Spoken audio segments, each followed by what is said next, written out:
আগে ক্লাবে ক্লাবের মধ্যে অস্ত্রের ঝলকানির কম্পিটিশন হতো, মানুষ অসহায় হয়ে থাকতো।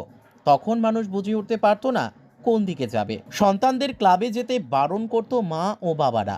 বর্তমানে তার আমূল পরিবর্তন হয়েছে। এখন ক্লাবগুলি বিভিন্ন সামাজিক কাজে এগিয়ে আসছে, রক্তদান থেকে শুরু করে দুস্থদের মধ্যে বস্ত্রদান সহ আরও নানান কাজে এগিয়ে আসছে ক্লাবগুলি।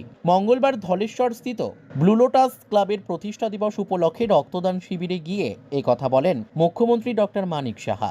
তিনি আরও বলেন, দেশকে স্বাধীন করার জন্য নেতাজি সুভাষচন্দ্র বসু আজাদ হিন্দ ফৌজ তৈরি করেছিলেন এবং যারা এই দেশকে স্বাধীন করার জন্য উল্লেখযোগ্য ভূমিকা পালন করেছিলেন তার মধ্যে নেতাজি সুভাষচন্দ্র বসুর ভূমিকা ছিল অন্যতম।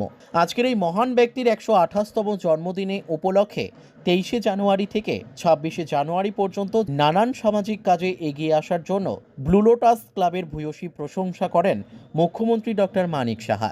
ক্লাব সমাজ পরিবর্তনের বিশেষ জায়গা বলে দাবি করলেন মুখ্যমন্ত্রী। আগে তো অস্ত্রের জংকারের ক্লাব ছিল। 70 দশকে আমরা দেখতাম ক্লাবে ক্লাবে অস্ত্রের জংকারের কম্পিটিশন হতো। মানুষ অসহায় হয়ে থাকতো, বুঝতে পারতো না কোন দিকে যাবে। সবাই বলতো যে না, ক্লাবের সাথে তার ছেলে মেয়েদের বলতো ক্লাবের সাথে যুক্ত হওয়ার তার প্রয়োজন নেই, আমরা ভালো মানুষ হয়ে থাকতে চাই। এই ধরনের একটা মানসিকতা অনেকের মধ্যে থাকে।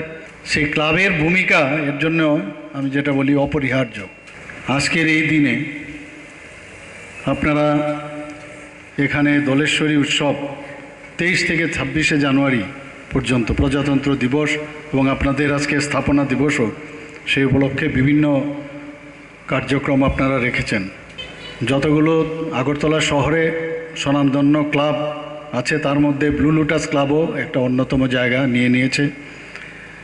Bureau report, news daily Bharat.